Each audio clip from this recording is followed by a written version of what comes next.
El día de hoy en este video aprenderás las palabras de español más difíciles en quechua. Yo sé que muchas veces has preguntado, quizás estás hablando de esas palabras que no son normalmente lo que hablamos mayormente. El día de hoy voy a mostrar algunas palabras que en los siguientes segundos vas a aprender estas palabras en quechua.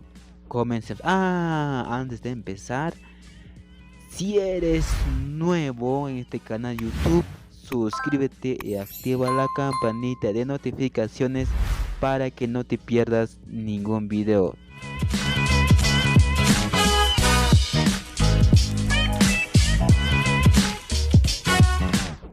Hola, ¿qué tal? ¿Cómo están? Espero que se encuentren bien, bastante bien. Bienvenidos a este canal de Cipriano Rudy. Así es, me presento, mi nombre es Cipriano Rudy. Vamos a comenzar con la primera palabra, es aventura. Wakichi. Wakichi. Tiempo. Haikapacha. Haikapacha. Bella. Munay. Munay. Misteriosa. Pacasime. Pacasimi. Alguna. Walking. Walking. Remota. Caru. Caru. Región. Suyo. Suyo.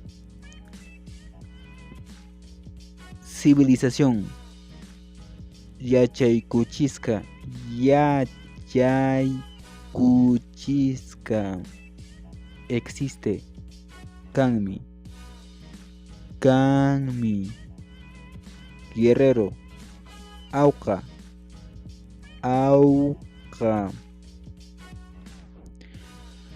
Así, esta fue la primera parte. La segunda parte también vamos a traer sobre esa primera parte, amigos. Así, si quieres aprender la segunda parte, pues tienes que suscribirte, activar la campanita de notificaciones para que no te pierdas la segunda parte, porque tenemos un montón. Si tú aún no has visto en la pantalla la palabra, pues coméntame aquí abajo la palabra que quieres aprender, amigos, para el siguiente video y traerles, ¿no? Así es, yo sé que hay un montón de palabras difíciles en quechua que normalmente no hablamos. Chao, chao, cuídense, hasta la próxima video.